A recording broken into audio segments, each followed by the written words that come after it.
Proficiency in handgun basics. So you wanted to dive down further into what each of these days looks like? Great, let's go ahead and take a look at what I came up with as far as like a most basic minimum training criteria in order to not just feel comfortable with a firearm, but actually truly be able to handle one in a wide variety of circumstances and environments. Again, this is basics and there's different ways to do this, and this is just a short breakdown in this video here. So all you gun gurus and training gurus, chill out. Anyways, day one, okay? So let's talk about day one training.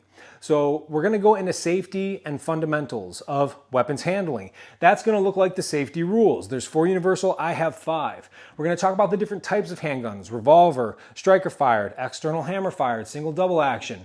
We're gonna go over handling, ways that you can safely handle these firearms in a variety of environments. We're gonna talk about the fundamentals of marksmanship, and then we're gonna go into dry firing, which is the greatest practice you could have aside from actual live fire range shooting.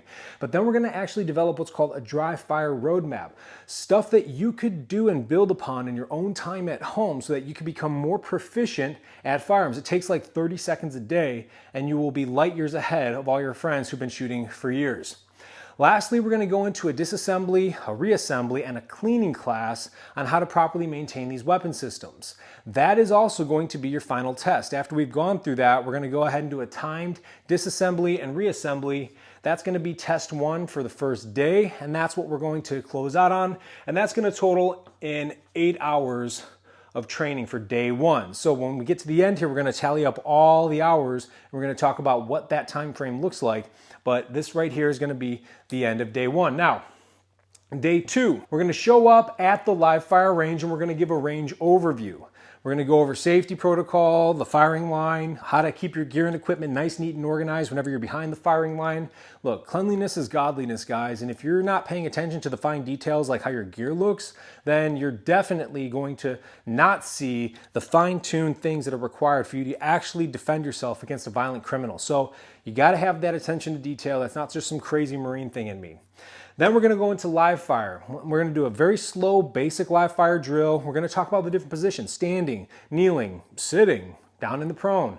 And we're going to take it nice and slow so you can get exposure to shooting from these different types of positions. Then we're going to get into some drills, things like a 2 to the chest, 1 to the head drill. Very basic. I don't necessarily recommend that that's how you practice all the time, but it's totally fine to start off with stuff like that. Then we're going to start going into stoppages and malfunctions. Why? Because it's super important to know that stuff. Defensive shooting will follow because you're going to run into stoppages and malfunctions when you're doing defensive shooting, no doubt about that. And then we're going to go into some defensive shooting drills, and that's going to be the capstone for day 2, is that defensive shooting drill that we're going to be running. Nothing too high speed, still moving pretty slow. Remember, it's better to shoot accurately but slow than inaccurately but fast. And at the end of day 2, we're going to be sitting at another 8-hour training day. Day 3, we're going to show back up on the live fire range.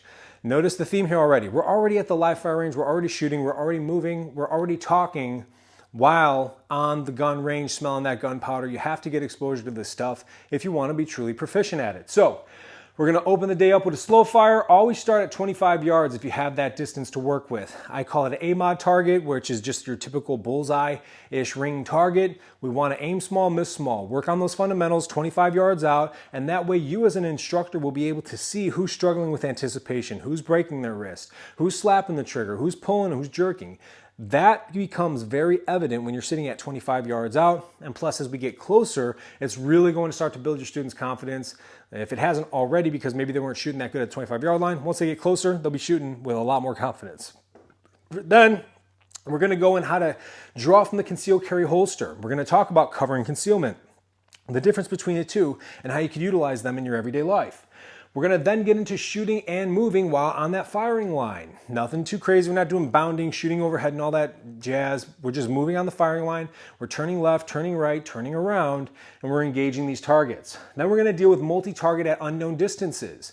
Run through a scenario, you're walking, you're moving, all of a sudden multiple targets get called out from multiple distances, and it's up to you to successfully engage them, nice and slow, by the way.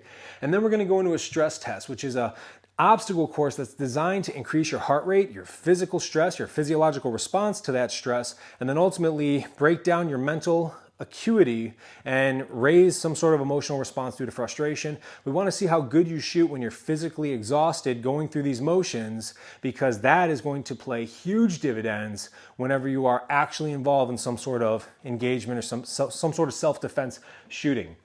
That will be test 3 for the day, but then we're also going to go into a little bit of low light. So a little bit of low light engagement, understand what those dots on your aiming points are actually for, understand how to use your thumbs as aiming points, etc.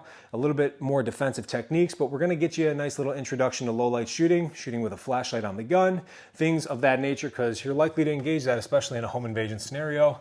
So day 3 is also going to be another 8-hour day.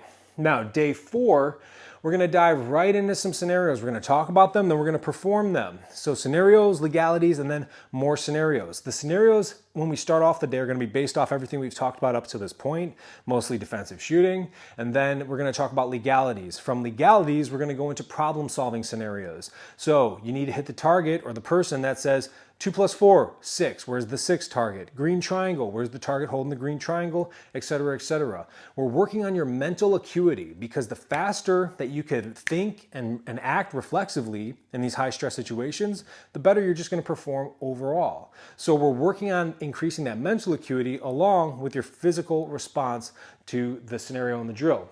Then we're going to get into team dynamics. Team dynamics are super important, and that is engaging targets with team move and bounding cover, etc., because you're learning how to become spatially and situationally aware in the midst of the gunfight. You're not getting that tunnel vision, you're staying open and aware to the environment around you, and you're communicating. So team dynamics is going to allow you to be more aware of your environment, communicate more fluidly, and then come back into that hyper-focused tactical. We call that tactical and then strategic. Tactical, strategic perspective. So team dynamics is super important to help you become more proficient in handling firearms at a basic level. Plus, you got to think, like, if your family's present, you're in the home, things like that. Then we're going to have a test. Test 4 is going to be derived of a scenario that's going to be accumulated based off everything we've talked about that day. And then day 5, we just put Sparta up there and the graduation. Day 5 is solely going to consist, so day 4 is also going to be 8 hours.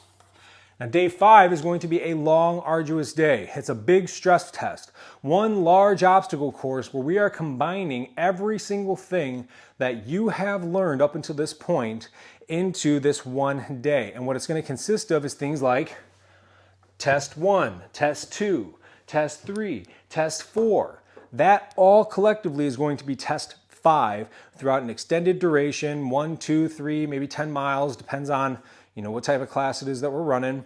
And you're going to have to solve problems. You're going to have to engage targets. You're going to have to disassemble, reassemble, switch guns, malfunctions, stoppages, crawl up, climb over things, go down, go under, go left, go right.